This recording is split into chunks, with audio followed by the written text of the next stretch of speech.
I received my first tooth at the age of 2.5. This was, by all accounts, particularly late in a child's development, and meant that I was also late to be weaned.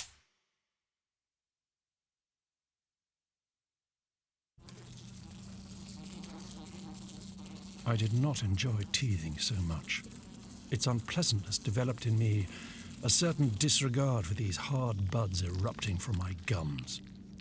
I found biting with conviction on firm objects to be of benefit and suitable punishment for the teeth. I would take to chewing anything I could get my young mandible around. Surprisingly, my teeth survived this intentional barbarity only to be defeated by an oh-so-sweet sticky toffee apple. This victory was short-lived. These were primary teeth, and primary teeth are only present to make way for adult teeth. They sprouted anew. By the age of 6.5, I had unfortunately now gained a complete and fresh set. I had no interest in their welfare. I only had interest in the sugariness that passed them by and settled on my tongue. My first adult tooth was not a victim to my thoughtlessness, but was in fact knocked out. At 11 years of age, a pre-planned chance meeting behind the school resulted in an inconspicuous bicuspid becoming an absent bicuspid. The gap left by this missing tooth was thoroughly explored and enjoyed by my tongue with fond reminiscence. I reached the age of 48, continuing to lose teeth. By then, I had lost enough teeth to begin missing them in my day-to-day mastication of food, even if my tongue was now lavishing in the smoothness of its surrounds. I lost 3 more through medical intervention, and through necessity, I gained my first set of dentures. With them came a revelation. It was only then, presented with the disembodied enamels, that the full beauty of this substantial link between food, tongue, throat, and stomach became apparent.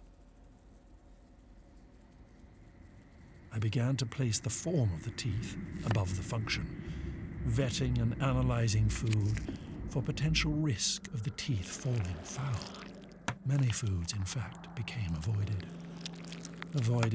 or mashed, filtered, separated, and mashed again, all for the sake of keeping my prosthetic teeth pristine.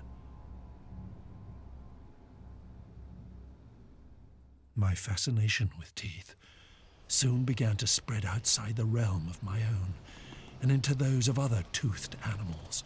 I marveled at their efficiency, their specificity. These wondrous beasts had no need to worry their minds about their teeth. They were blessed with immaculate design. I would take inspiration from them. I began to think about how I could combine these specialist points, that perhaps I could improve on my previous God-given and God-inspired dentures.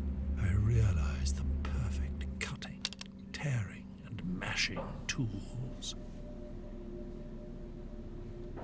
At the age of 62, I separated the species and sorted the teeth into categories of size and shape. I gathered my resources and set to work on the construction. Through my thorough studies, I became convinced that I had come to a combination of interspecies teeth that could not be better matched. My meticulousness meant that they were not finished swiftly, but they would be of utmost quality. In my 70th, the impressive and fierce set of teeth were complete.